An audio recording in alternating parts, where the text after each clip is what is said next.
ओ गला खोले गोठ तुझे ईंदस गला खोले गोठ तुझे ईंदस गला खोले गोठ तुझे ईंदस गला खोले गोठ तुझे ईंदस गैरल साम्हूं ॾींहं ॾिठे तो समझी मिलंदस गला खोले गोठ तुझे ईंदस गला खोले गोठ तुझे ईंदस गला खोले गोठ तुझे ईंदस गला खोले गोठ तुझे ईंदस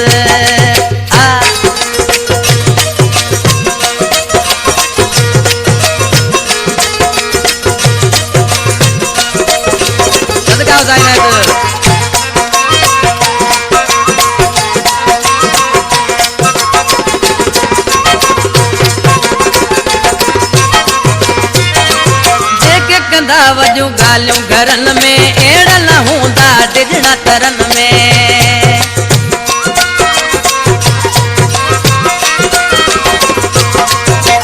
जेके कंदा वजू गालियों घरन में एड़ा न हूंदा डिजड़ा तरन में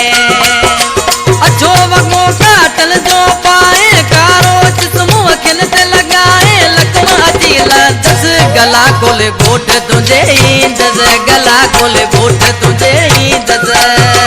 गैरल साम्हूं ॾींहं ॾिठे तो समझी मिलंदस गला खोले गोठ तुझे ईंदस गला खोले गोठ तुझे ईंदस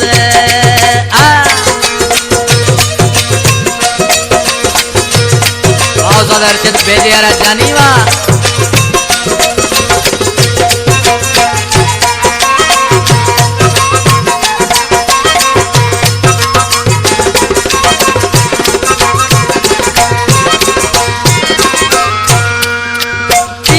पिस्टल हूंदा वरन में ॾिसी भॼी वेंदा चूहा बेरन में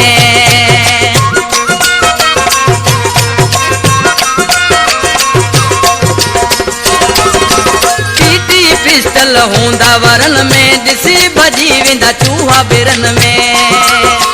मुल्क सॼे में वायूं हूंदियूं थी बताल वायूं गोलियूं गुगाट कंदस गला खोले गोठ तुझे ईंदस गला खोले गोठ तुझे ईंदस गैरल साम्हूं ॾींहं ॾिठे तो समझी मिलंदस गला खोले गोठ तुझे ईंदस गला खोले गोठ तुझे ईंदस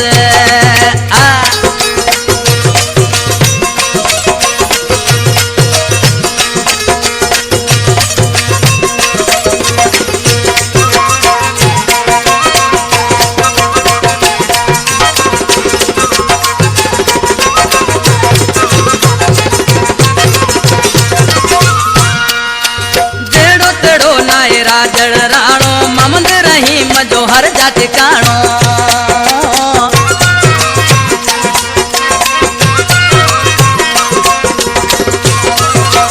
जेड़ो तेड़ो लाए राजड़ राणो ममद रहीम जो हर जा ठिकाणो जेल ठयाल जौनन लाए कंध मथे कर व्यासु कचाए मेल मारी दस गला खोले गोठ तुझे ईंदस गला खोले गोठ तुझे ईंदस गैरल साम्हूं ॾींहं ॾिठे तो